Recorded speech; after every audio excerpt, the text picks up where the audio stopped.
हो गया? सभी सुनने वाले विद्वज्जनों, विद्यार्थीगण, प्रिय शिष्याओं, प्रिय शिष्य Dayanand ji BSAB PG college में हिंदी के प्रवक्ता हैं। हमारे शिष्य भी यहीं से इन्होंने MA किया। मैं आप सभी लोगों के सम्मुख एक विवादित प्रसंग, वो प्रसंग तुलसीदास रचित श्री रामचरितमानस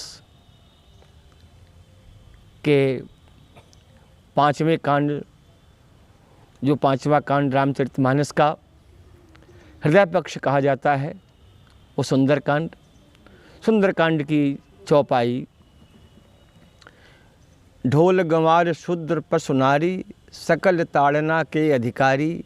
इस समय या कहा जाए 50 वर्ष से विद्वत समाज और कुछ आतुरतावादी समीक्षकों के समाज में यह पंक्ति अपने सही अर्थों में प्रस्तुत नहीं हो पा रही है, जिससे राष्ट्रीय स्तर पर अनेक प्रकार की भ्रांतियां उत्पन्न हो रही हैं।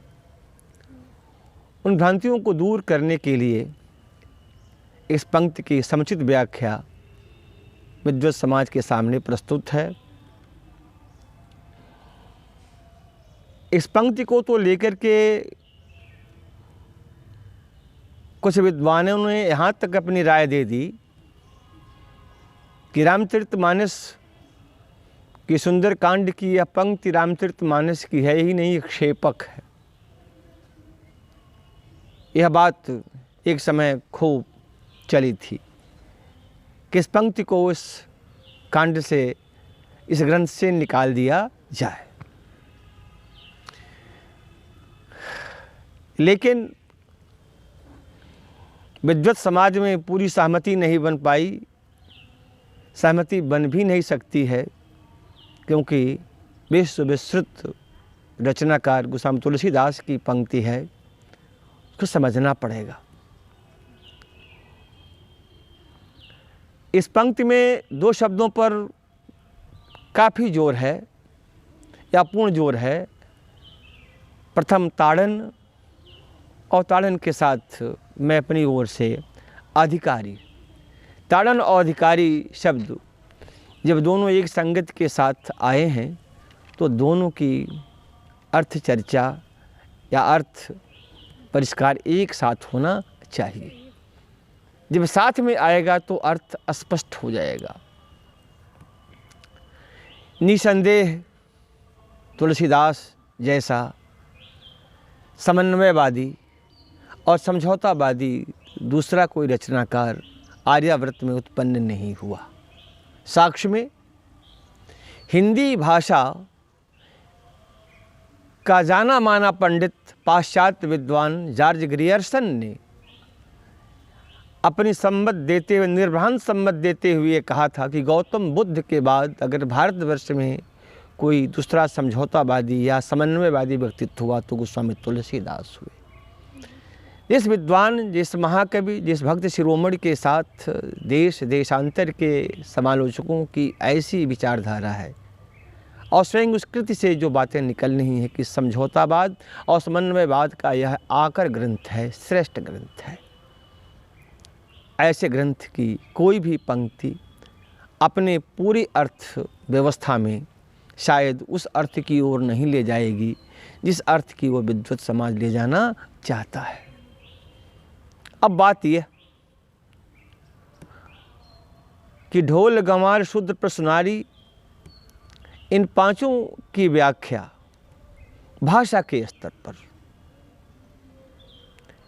मैं विद्वत समाज को या श्रोता वर्ग को या उन समीक्षकों को आगाह करना चाहता हूँ कि जब भी किसी कृति का मूल्यांकन और किसी पंक्ति की समीक्षा या उसका भाष्य किया जाए तो केवल शब्द उसके अर्थ के अनुसार ही नहीं बल्कि उस शब्द का क्षेत्र क्या है, वह शब्द किस क्षेत्र का आया हुआ है। एक बात यहाँ वाजिब तौर से कहना ज़रूरी है कि एक बड़ा रचनाकार जब अपने रचना का निर्माण करता है तो उसमें 3 प्रकार की भाषा का प्रयोग करता है। प्रथम तो परंपरागत भाषा, जैसे अवधि जो उस समय की परिमार्जित और परिष्कृत भाषा थी, गोस्वामी जी ने उसका भी प्रयोग किया। दूसरा, जो अवधि का जो क्षेत्रीय रूप था, जो जन भाषा थी, जिसे लोक भाषा कहा जाता है, उस भाषा के शब्दों का भी प्रयोग किया। और तीसरा, उनके संस्कार की भाषा, उसका भी उन्होंने प्रयोग किया है। हम यहीं कुआनों से पश्चिम की तरफ जाएं, सिद्धार्थनगर, बस्ती, फैजाबाद और अयोध्या, वहाँ सामान्य बातचीत में, अब तो वह बात गोरखपुर में भी आ गई है, गोरखपुर से देवरिया की तरफ भी जा रही है, कि ताड़न शब्द का अर्थ स्पष्ट हो जाता है कि जब कोई यह कहता कि हम आपकी बात सुनते ही आपको ताड़ गए। आपको ताड़ने का मतलब ये नहीं होगा आपको मार गए कि आपको मारना है। ताड़ने का मतलब समझना होता कि मैं आपकी भावनाओं को समझ लिया। और ख़ास करके सिद्धार्थनगर, बस्ती, फैजाबाद, अयोध्या में तो समझने क्रिया में ताड़न शब्द का प्रयोग आम बात है। और गोस्वामी जी ने अपने रामचरितमानस में इस शब्द को समझने के अर्थ में आसानी से प्रयुक्त किया कि रचना लोक भाषा की तरफ भी होनी चाहिए, जिससे उसकी अर्थवत्ता को समझने में सुगमता हो। तो उन्होंने 5 संदर्भ में 5 संदर्भ, पहला संदर्भ ढोलक का, ढोल के विषय, ढोल ये अपने आप में अधिकार रखता है। ढोल का अधिकार है, अधिकार सदैव सकारात्मक दृष्टि में होता है, न कि उसका दृष्टि नकारात्मक होता है। मारने पीटने को अधिकार नहीं कहते हैं। अधिकार तो सार्थकता के लिए प्रयोग किया जाता है, उसके सार्थक जीवन उद्देश्य के लिए होता है, उसके अधिकार के रक्षा के लिए होता है। तो ढोलक से ये निकलता है कि हमारा अधिकार है कि मेरे साथ संगति वही कर सकता है जो हमारे मात्राओं, हमारे संगतियों के अधिकार को समझता है। और अगर जो नहीं समझता है उसे छूने का अधिकार नहीं है, संगति का अधिकार नहीं है। दूसरा, गंवार उस व्यक्ति को कहा जाता है, उस अवस्था को कहा जाता है जहाँ तर्क की कमी हो, जहाँ तर्क की कमी हो। तो जो तर्क, जिसके पास तर्क ही नहीं होता है, वो सिर्फ अपने कार्य में अपने अनुसार लगा रहता है, अपनी भावनाओं में स्वतंत्र रूप से जीता है, उसको बहुत सारे तर्कों से मतलब नहीं होता है। तो जब उसके सामने कोई व्यक्ति जाए तो तर्क के द्वारा उससे न मिले, बल्कि उसकी भावनाओं को समझे, उसकी रोज़मर्रा की ज़िंदगी को समझे, उसकी प्राथमिकताओं को समझे, उसकी ज़िंदगी क्या है, वो कैसी जीता है, किस प्रकार जीना चाहता है। जब उसको समझ करके उस अवस्था में आदमी पहुंच करके जब उससे वार्ता करेगा, तब उससे सही उत्तर मिलेगा। यानी कि गंवार को समझना पड़ेगा। अगर समझते नहीं हैं, जानते नहीं हैं और संवाद करेंगे तो उसका उत्तर सही नहीं मिलेगा। तीसरा शब्द है शूद्र। शूद्र का मतलब होता है संस्कार की कमजोरी। जहाँ संस्कार क्या है, कमजोर हैं, जहाँ संस्कार परिस्थितियों के चलते कमजोर हैं। रामचरितमानस में इस पूरी व्यवस्था पर गोस्वामी जी ने रुक करके संबोधन किया है। राम के वनगमन की यात्रा में, वनगमन यात्रा में जो सबसे महत्वपूर्ण प्रसंग है वह निषाद राज गुह का प्रसंग है। हम इस प्रसंग को अगर गंभीरता से समझें तो अर्थ स्पष्ट हो जाता है कि ताड़न का अर्थ क्या है। 2 प्रसंग, एक तो राम का निषाद राज गुह और निषाद राज गुह की प्रजा से या गांव में जाना या उनसे मिलना और समझना, और दूसरा चित्रकूट सभा में निषाद राज गुह का वशिष्ठ के सामने साष्टांग दंडवत करना, दूर से दंडवत करना, उनके पैर को निषाद राज ने स्पर्श भी नहीं किया, लेकिन वशिष्ठ ने उन्हें अपने वक्षस्थल से लगा लिया। निषाद राज ने स्वयं क्षमा निवेदन करते हुए कहा कि हे ऋषिवर, आप श्रेष्ठ हैं, हमारी तो जाति ही हिंसक है। मैं मछली मारता हूँ, वही हम लोगों का जीवन है, वही हम लोगों का भोजन है। आप तपोनिधि ऋषि और मुनि हैं। गोस्वामी जी ने निषाद राज गुह के माध्यम से अपने संस्कार और संस्कृति की बात प्रस्तुत कराई, लेकिन वशिष्ठ ने भी समझा और गले से लगाया, और राम ने समझा तो राम को निषाद राज ने और निषाद राज के समाज ने उन्हें अपने सर पर बैठाया, आदर दिया, उनकी मर्यादा की रक्षा की, अन्यथा तर्कस और धनुष वहाँ भी निकल गए होते। अब चौथी बात पशु की है। पशु के संदर्भ में तो बहुत आवश्यक है कि उसे मार करके तो बस में नहीं किया जा सकता है। अगर किसी को यह लग रहा हो कि पशु को हम मार करके पीट करके अपने बस में कर लेंगे, तो वह संभव है। मधुर वाणी और सरल स्वभाव से हम किसी जंगली पशु को भी बस में कर सकते हैं, ऐसी बात कही गई है और यही सच है। एक बात और, अभी मेरे साथ बैठे हुए डॉक्टर प्रवीण तिवारी जी जो प्रवक्ता हैं, उन्होंने सहमति व्यक्त करते हुए बात कहा कि आप सही कह रहे हैं कि पशु को समझना पड़ेगा। अगर एक गाय से दूध लेना है तो समझदारी से उसके बछड़े को उसके पास ले जाना पड़ेगा, थन के पास पहुंचाना पड़ेगा। गाय बछड़ी को दूध पिलाएगी। गाय के पास दूध ज़्यादा है, बछड़े को संतुष्ट करती है, और पुनः हम जब संतुष्ट हो जाते हैं उसका मातृत्व भाव उभर जाता है, जब रसवान हो जाती है तो बछड़ा भी तृप्त होता है और उसका पालन पोषण करने वाला भी तृप्त हो जाता है। अगर समझदारी से काम न करके सीधे दूहने कोई बैठ जाए तो वो गाय लात मार देगी, बल्टी गिर जाएगी, बछड़ा को भी नहीं पिलाएगी। तो समझदारी। पशु के साथ तो बड़ा जानवर हाथी अपार बल है, अपार शक्ति है, लेकिन मनुष्य तो समझदारी के नाते ही उसको वश में किए हुए है, संगति को प्राप्त कर रहा है। एक छोटा सा कुत्ता श्वान, प्राय हर बड़े आदमी कुत्ते को रखता है और कुत्ते के भाव को कैसे समझता है, उसकी भावनाओं को समझता है। कुत्ता भी तब मनुष्य की भावनाओं को समझकर आचरण करता है। तो ताड़ना का अर्थ क्या है? समझना है। और पांचवी सबसे बड़ी सत्ता नारी, स्त्री जाति या स्त्री के पास या स्त्री के संसार या स्त्री के समाज में सदैव समझदारी के साथ प्रवेश किया जाता है। जब भी उस समाज में समझदारी का परिचय नहीं दिया गया, तब बड़ा परिवर्तन हुआ, बड़ा सत्यानाश हुआ, बड़ा उलटफेर हुआ, बड़ा परिवर्तन हुआ। अब जब स्त्री के साथ समझदारी का व्यवहार किया गया, तब स्त्री ने एक नई सोच दी, एक नई संस्कृति, एक नया जीवन दिया, एक नया संसार रचा। हम रामचरितमानस से ही इसको पुष्ट कर देते हैं।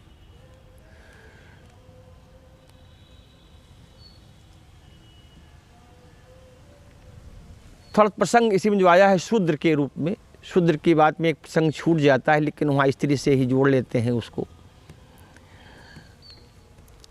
शबरी का प्रसंग हम भूल नहीं सकते हैं। शबरी भिलनी जाति की स्त्री, शूद्रा उसे कहा गया, उसे शूद्रा कहा गया। मतंग ऋषि के आश्रम में जाती है। मतंग ऋषि तपोनिष्ठ ऋषि थे। उन्होंने भिलनी शबरी के हृदय के बात को खूब समझा कि यह तो अपना घर ही नहीं छोड़ी है, बल्कि उस संस्कार को छोड़ दिया है और मेरे पास आई है। यह जाति लेकर के नहीं आई है, यह तो हृदय लेकर के आई है और यह मेरे साथ मेरे कुटी में रहना चाहती है।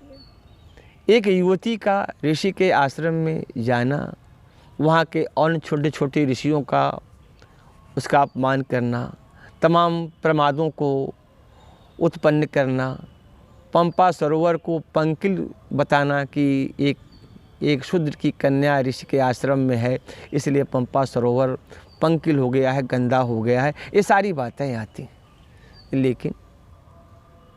लेकिन उसी मतंग ऋषि ने अंत के समय में कहा कि देखो, तुम्हारे ही आश्रम में तुम स्त्री रत्न हो, तुम्हारे ही आश्रम में श्री रामचंद्र आएंगे, तब तुमसे हमारा नाम चलेगा। और राम शबरी के आश्रम में जाते हैं, एक शूद्रा के आश्रम में जाते हैं, और जो वहाँ घटनाएं घटती हैं, उन घटनाओं से क्या संसार, क्या भारतीय समाज के लोग, क्या भारतीय व्याख्याता इस पंक्ति की सीख नहीं लेते हैं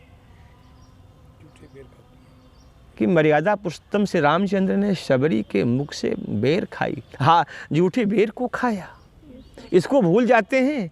क्या वहाँ शूद्रा शबरी के लिए जो राम का आचरण है, इस पूरे राम कथा, इस कांड में, उस पूरे आचरण के तत्वाधान में इस पंक्ति से अर्थ निकलेगा मारना।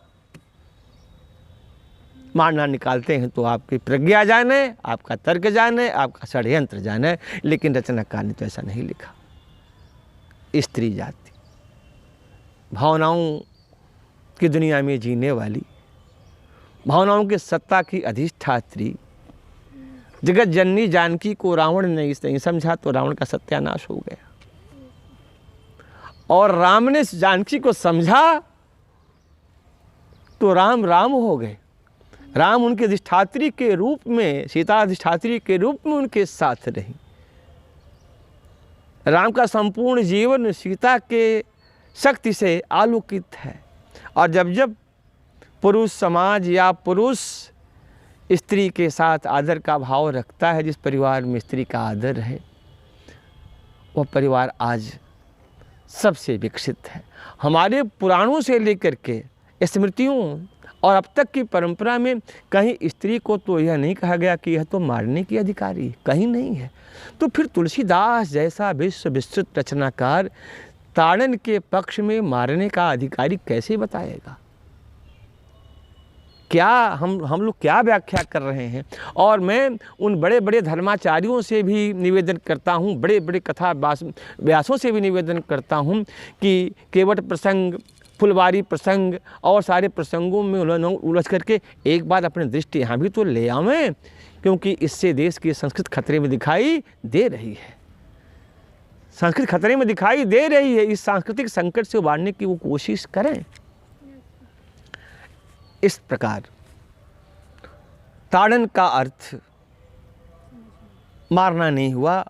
मैं विद्वत समाज उसके प्रमाण के रूप में पहले तो वैसे ही कि ताड़न के 6 अर्थ, पहला भांपना, दूसरा जानना, तीसरा समझना, चौथे पर मारना, 5वें पर कष्ट देना, ये आते हैं।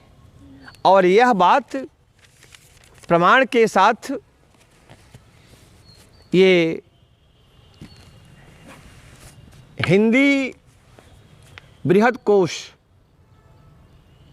यह विद्वानों के समक्ष प्रस्तुत है। हिंदी का बृहद कोश जो ज्ञान मंडल के तत्वाधान में संपादित है, बनारस से प्रकाशित हुआ। इसका प्रथम संस्करण 2009 में, दूसरा संवत 2009 में, और दूसरा प्रथम संवत 2009 में, दूसरा संवत 2013 में, और इसके संपादक कालका प्रसाद, मुकुंदीलाल श्रीवास्तव, राजवल्लभ सहाय जी हैं। 257 पेज पर, 257 पृष्ठ पर, क्षमा करें, 557 पेज पर ताड़न शब्द के 7 अर्थ दिए गए हैं। कृपया विद्वत समाज या वह समाज जो इस शब्द की व्याख्या उचित नहीं कर रहा है, वह जा कर के उसे देख ले कि ताड़न का अर्थ क्या है। इन्हीं सब बातों के साथ अपनी बात समाप्त करता हूँ। सबको प्रणाम।